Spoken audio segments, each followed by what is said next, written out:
And I think it's a great transition right into trust in the conversation with Tanya, because in essence, that's what we're really talking about here. And you peel that onion back, it comes down to, do we trust each other? Do we trust in our processes and procedures? And can one group, management group, trust the employee group? And, are we one group or two groups?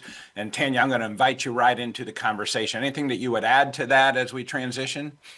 Yeah, so I absolutely love when Bert comes on and gives us kind of the legal boundaries, Oh, right? you're going to There's, stroke his ego now. Don't tell uh, him you absolutely love Bert when he comes on. well, I think a lot of our members appreciate the legal guidance and not Thanks, to say, Tanya. yeah, Thank you. no problem, no problem. But I think about my grandma.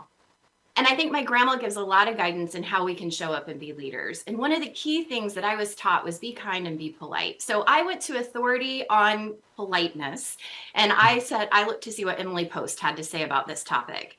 And there actually is an article about bringing politics into the workplace. And I think what we have to remember as leaders is there is this big sandbox legally that we're allowed to play in. But what we have to think is, what is our goal in the culture that we're trying to create in our work environments? And that's a sense of belonging, right? We've got all these different people coming from different backgrounds. And what I need as a leader is to have them come in the workplace and be productive. And so Emily Post gave a few points that I think are relevant that I want to share. And the first is, if you're going to bring up political speech, and I think this applies for leaders or employees, is what's your goal, right? Are you truly seeking information? Are you hoping to change a mind? Are you venting frustrations? And I think if you just take a moment and use the power of the pause to go, you know what, I really feel this way, but really what's going to help if I bring this up? I think that's a really important thing to say. And Bert talked about social media and the impact on that on employee rights. And here's some statistics. 24% of adults do share political information online, but 39% of US adults say they choose not to associate with people with different political backgrounds. And so think about the impact that has, right? If we bring a squarely controversial topic into the workplace, is that bringing people together, or does it have the potential to divide? And if it has the potential to divide, it goes against really what you've promised your shareholders. So create a sense of belonging, create a safe space so we can focus on work. And I think that's important.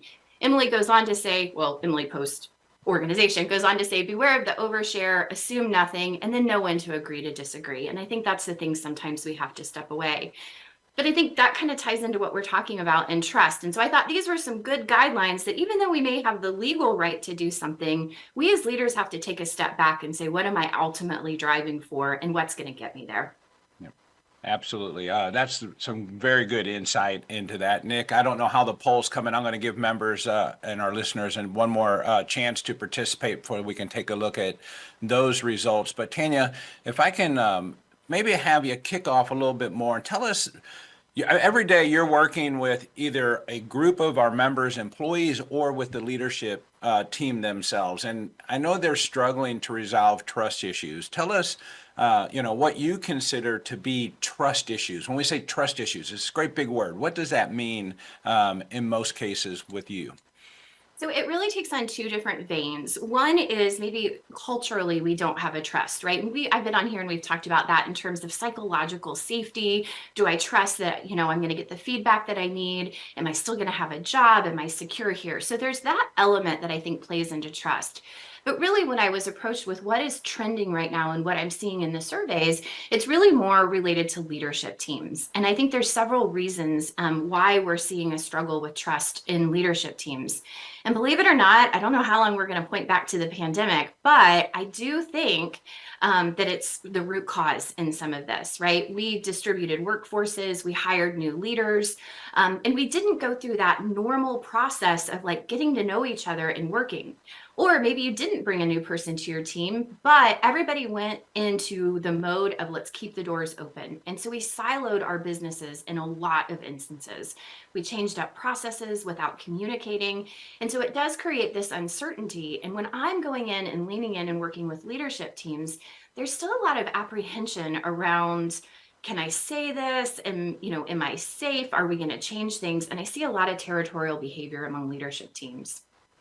Yeah, when I think about that and you think about what happened during the pandemic and we actually saw an increase in some really core measurements of trust and engagement early on in the pandemic.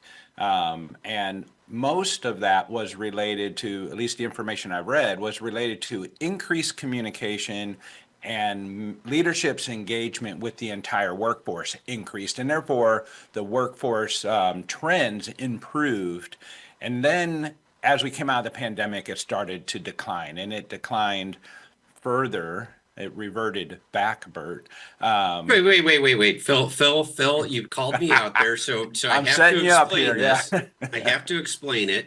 I've made it my life's mission that every time I hear somebody use that phrase you just used, revert back. Reverted back. Yeah, Yeah. I have to stop and refer to my old curmudgeon law professor I had, who the law library at St. Louis University is named after him, Professor Immel, may he rest in peace.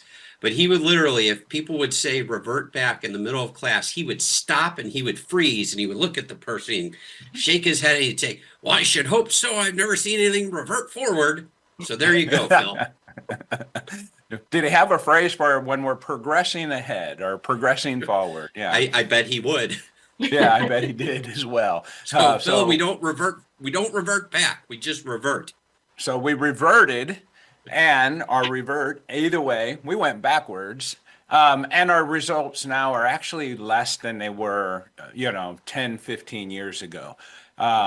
Any insight into what's happening there, and is it based in trust in any way in your experience?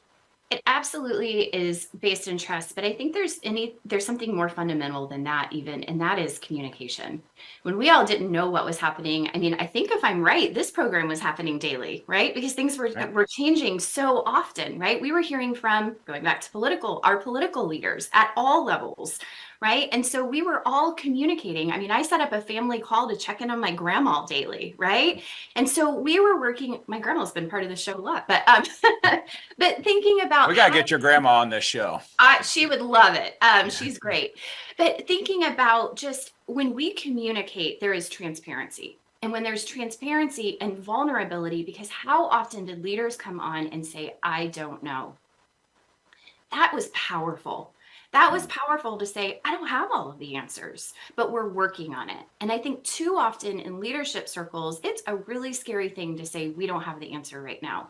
Because as leaders, we feel responsible for all of these livelihoods of our employers or our employees. And so there was something that happened during that time, and there was almost like this dropping of the curtain. And I talked to so many employees that think, it's like the Great Wizard of Oz behind the curtain of what happens in those executive leadership team meetings. And I try to break it to them. It's really nothing magical. It's really just a lot of people trying to make really good decisions with limited resources. Yeah, you're so right in that, Tanya.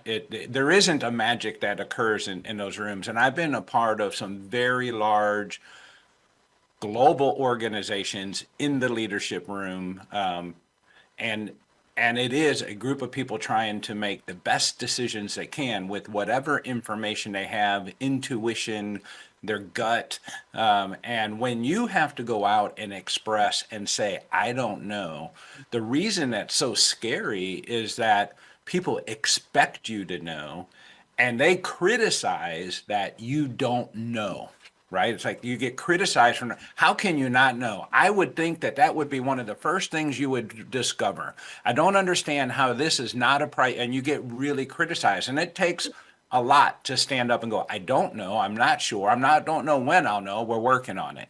And for many people, it sounds like an excuse or an escape, but it's simply, we just don't know yet.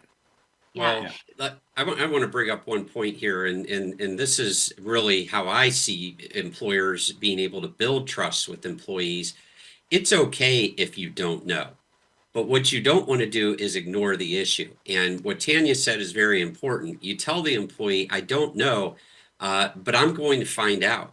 And not only am I going to find out, but when I find out, I'm going to come back and communicate that to you. And if it's going to take me a while to find out, I'm going to keep you posted on what I'm learning, but I will get you an answer. And so, if you're going to tell an employee you don't know something, I think that's acceptable, but not seeking out the answer and then failing to follow up. that is the number one way to blow trust in the workplace. Well said, Bert. I think that's absolutely right. And we can look at that on the macro level in organizations, but I think this is also happening at the micro level on executive leadership teams. And so if you are the CEO, if you are the president of an organization, saying to your executive team, it's okay if you don't know. I trust that you're going to work on it, right? Because so often if I'm head of finance and I've got, head of ops in the room, I don't want to say I don't know, right? Because that's vulnerable. There's fear there. But what we know about how teams come together is that we've got to get through what I refer to as like a storming phase so that we can get to productive. And just what I'm witnessing, it's just kind of hard to do that. Coming out of the pandemic, I think we all have a higher level of anxiety. It's really easy to find those statistics out there. And I think it's making its way into our leadership rooms. And so I would just encourage anybody that's listening to this show as an actionable item is have this conversation with your leadership team, right? Lay out clearly what your expectations are and give permission that, hey, if you don't know, that's why we work together. We can solve it together. Yeah, I wish it was that easy. I've been a part of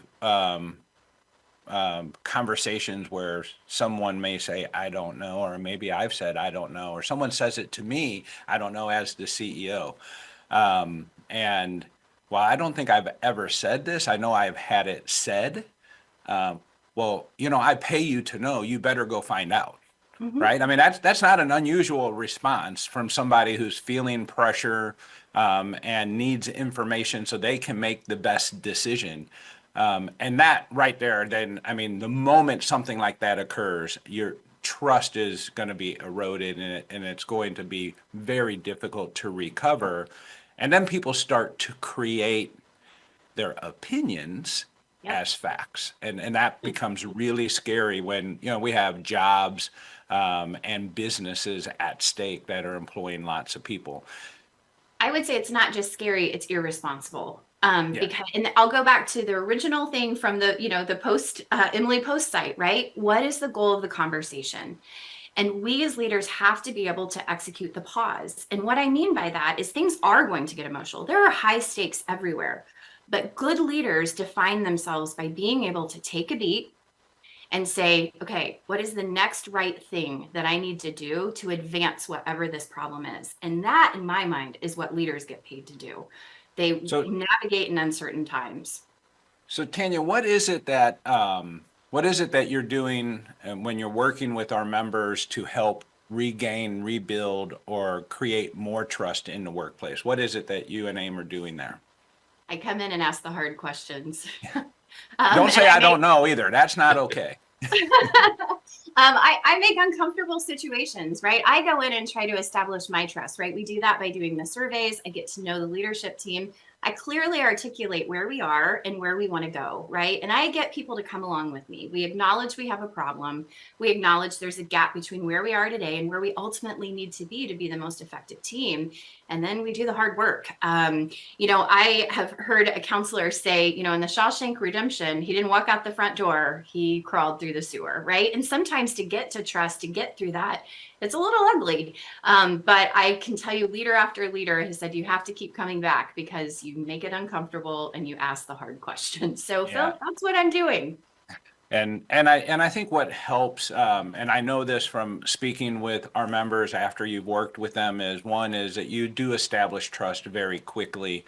And the toughest issue that they have to overcome is the management team has to trust the process from the beginning. And that is not always something you walk into, right? It's about building trust. Someone has the idea, whether it was the HR manager, whether it was the CEO, but then we have to get finance and supply chain and engineering and everybody involved, and at a level of trust that then allows us to go out and work to help them move their organization forward. And that's usually where that circle of trust is going to have to start before you move through the organization and help improve the organization as it moves forward. Anyway, that's why you work with Tanya. She's got her finger on the pulse. She does such a good job with our members all the time. The only problem we have is that we can't just clone her and have 5 or 6 of them. We're not there with AI yet, but as soon as we do, Tanya, we're going to clone you first. Thank you once again for tuning in to This Week at Work. If you enjoy the show, please share it with your colleagues. Forward our invites. Share the link aimea.org/thisweekatwork or follow or subscribe wherever you get your news and entertainment, like LinkedIn, YouTube, Spotify, Apple Podcasts. We're everywhere you are. And you can be part of the show. Send your questions and comments anytime to info@thisweek.work. We'll see you next week, 7:30 a.m. Central Time, when we discuss what's happening this week at work.